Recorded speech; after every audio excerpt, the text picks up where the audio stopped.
आपकी ये खबर तो वैसे कुछ इस पर मैं बात करूंगी जो कल आपने बड़ी खबर दी थी वाकफा निहाल की, और उसमें आपने कहा था वापसी के ऊपर बात हो रही है, लेकिन मैं थोड़ा सा पहले, चूंकि आज अभी ये लेटेस्ट खबर है जलसे के हवाले से, इस पर आपका कमेंट चाहूँगी। क्यों नहीं कोई कॉल दी इमरान खान साहब? बिस्मिल्लाहिर्रहमानिर्रहीम। समीना, कल अपने प्रोग्राम में जब ये बात की थी तो मैंने उस वक्त भी आपसे कहा था कि इमरान खान साहब कोई कॉल कल नहीं देंगे, यानी आज के जलसे में कोई कॉल नहीं देंगे। इमरान खान साहब असल में कॉल अभी देना ही नहीं चाहते। इस वक्त वो टाइम, या ये आप कह सकती हैं कि इस वक्त तक इमरान खान के लिए मौजू ही नहीं है कि वो कोई कॉल दे। वो सिर्फ अपने लोगों का लहू गरमाने के लिए इस तरह की करते हैं बात कि मैं बहुत अहम बात करूंगा, मैं बहुत अहम ऐलान करूंगा, आप रेडी हो जाएं, आप तैयार हो जाएं। हाँ जी, आता नहीं। हाँ, लेकिन वो इसलिए नहीं है, मुमकिन इसलिए नहीं, या मौजू इसलिए नहीं कि देखें अगर वो कॉल दे देते हैं और जिस तरह के हालात हैं, वो लॉन्ग मार्च अगर कामयाब नहीं हो सकता किसी भी वजह से, सपोज हुकूमत जो है वो आपको पता है वफाकी हुकूमत तो बांध के बैठी है इस्लामाबाद के सामने। अगर पिछली दफ़ा की तरह इस दफ़ा भी राना सनाउल्लाह और उनकी टीम को इस तरह की स्ट्रेटजी करते हैं कि ये इस्लामाबाद में नहीं जा सकते, या किसी और वजह से लॉन्ग मार्च उस तरह से कामयाब नहीं हो सकता, तो उसका अल्टीमेटली फ़ायदा PDM को पहुंचेगा और नुकसान इमरान खान साहब को होगा। तो इमरान खान साहब ये नहीं आप समझे कि वो कुल्हाड़ी अपने पाँव पे मार लेंगे, बल्कि मेरे ख्याल में वो अपना पाँव खुद कुल्हाड़ी पे मार देंगे। अच्छा। हाँ, इसलिए इमरान खान साहब मैं समझता हूँ ये अच्छा एक उनका इकदाम है, सियासी चाल अच्छी है। हाँ जी, यूज नहीं कर रहे नहीं। और सबसे बड़ी बात जो आपने ये ड्रावे वाली बात की, मेरी नज़र में ये है कि वो सिर्फ और सिर्फ इस हथियार को ड्रावे के लिए ही इस्तेमाल कर रहे हैं। वो ये चाहते हैं कि उन कुव्वतों को जो फैसलों में असरअंदाज हो सकती हैं, उनको ये कहें कि जनाब बात ये है कि आप ये कर लें, नहीं तो मैं करूँगा। आप अब भी बाज आ जाएं, मैं नहीं तो ये करूँगा। आप अब भी मेरे लिए कुछ सोच लें, नहीं तो मैं करूँगा। यानी तो डर अगर वो काम कर दिया फिर तो डर निकल जाएगा। तो उन्होंने कहा कि डर रखो। हाँ, पंजाबी की एक कहावत है कि मारे नालो डराया चंगा। तो इमरान खान साहब मारने की बजाय डराने पे फिलहाल इत्तेफा कर रहे हैं। लेकिन मुझे हिलाली साहब की कल वाली बात भी बड़ी रेलेवेंट लग रही है, जो उन्होंने कही कि कहीं ये ना हो कि बार बार के इस डराए जाने से और लोगों को चार्ज रखने के चक्कर में लोग थक जाएं और फेडअप हो जाएं, तो उनके भी नब्ज पे हाथ रखना होगा।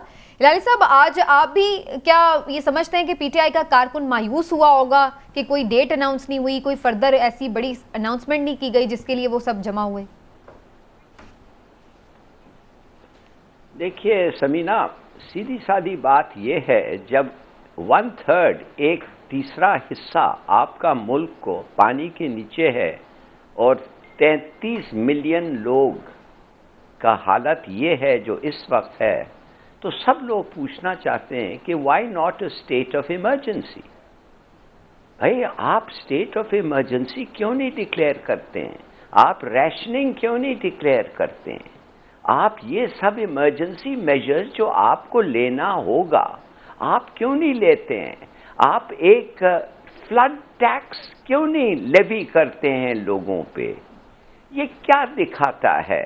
The absence of emergency measures मुझे तो ये दिखाता है कि ये लोग, इनको पता ही नहीं है क्या करना। और मैं ना इसे ये लोग, I mean the whole state.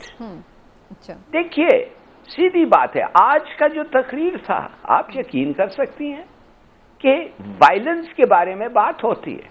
उन्होंने जो धमकियां दी है आज राना सनाउल्लाह को, और इमीडिएटली उसके बाद सनाउल्लाह साहब टीवी पे आके काउंटर धमकीज दी हैं। मैं तो समझता हूं कि ये खुले धमकियां जा रहे हैं। अच्छा, एक और बात, आप क्यों समझती हैं कि हमारे जज साहब ने कहा है कि भाई मिलो और ये मामला हल करो? ये इसलिए नहीं है कि that's common sense and that's good advice, अगर झगड़ा है तो मिल के मामला खत्म करो। नो, वो देख रहे हैं कि 1999 का सिचुएशन आ रहा है। इतना डिस्ट्रस्ट है, इतना सस्पिशन और हेट्रेड है कि एनीथिंग कैन हैपन। जमहूरियत इटसेल्फ विल सफर।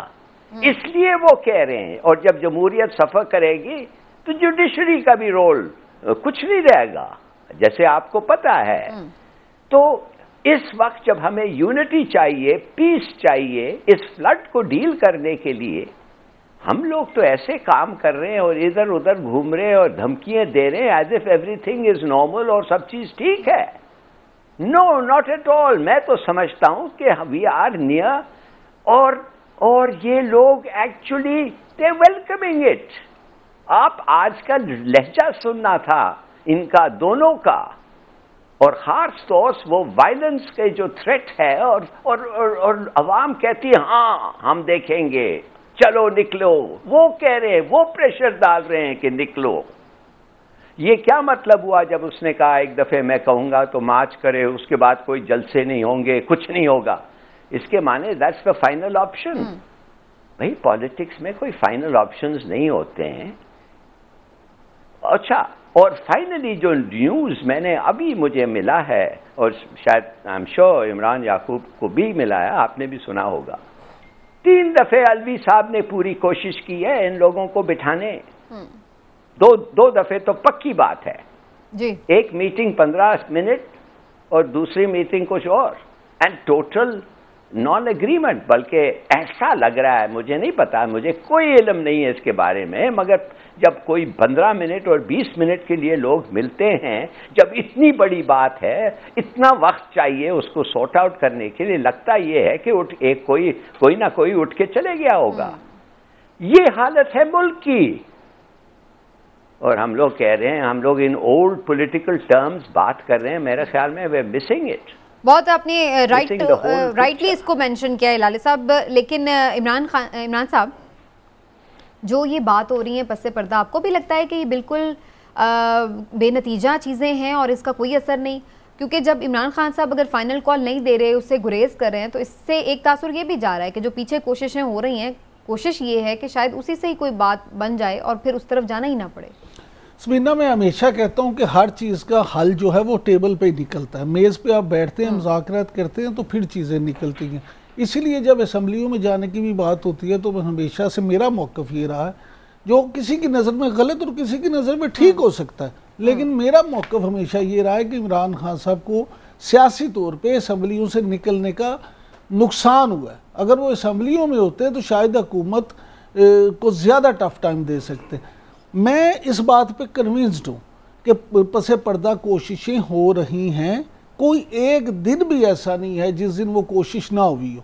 अभी हिलाली साहब जिन मीटिंगों की बात कर रहे थे, हमारे वाकफाने हाल के मुताबिक उन मीटिंग्स में भी सदर मुमलिकत को बाज़ हलकों की तरफ से मजबूर, यानी मजबूर इन सेंस ये नहीं कि आप उनसे ये कि उनको किसी डरा धमका के मजबूर किया गया, बल्कि उनको कायल किया गया, फोर्स किया गया है कि आप करें। फोर्स नहीं, उनको कायल किया गया, कन्विंस किया गया। हाँ, उनको कन्विंस किया गया, उनको कायल किया गया कि बतौर सदर मुमलिकत आपका ये फर्ज बनता है कि आपका आईनी किरदार बनता है कि आप इसमें अपना रोल प्ले करें और अपने गुड ऑफिस को इस्तेमाल करते हुए ये कोशिश करें। एक तो ये सदर मुमलिकत की तरफ से हो रही है और इसको तो वो खुद ऑन एयर भी आके कह चुके हैं, लेकिन चीफ जस्टिस साहब ने भी ये इशारा किया। तो क्या आप समझते हैं कि इस तरफ भी देखा जा सकता है कि उनके अंडर या इदारों के नीचे भी इदारे भी कोई किरदार अदा? अच्छा समीना, देखिए, इदारों को ज़रूर किरदार अदा करना चाहिए, लेकिन चीफ जस्टिस साहब, मोअज़्ज़ज़ चीफ जस्टिस साहब, इज़्ज़त माब चीफ जस्टिस साहब का ये आईनी किरदार नहीं है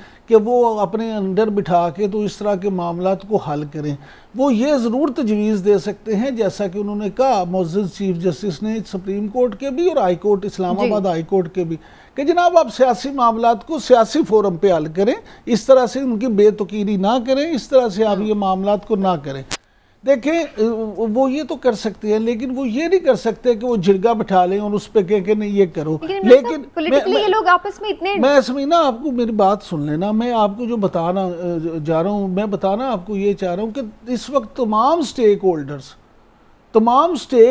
मैं फिर कहूँगा तमाम स्टेक होल्डर्स जो मैटर करते हैं, समझ आ गई। हाँ, वो जो हैं वो ये चाहते हैं कि किसी तरह से भी मामला मज़ीद ख़राब ना हो, चीज़ों को समेट लिया जाए, इस तरफ ले जाया जाए कि चीज़ें सिमट जाएं, और उसके बाद जो है जब अगले इलेक्शन हो तो जो भी इलेक्शन फेयर एंड फ्री।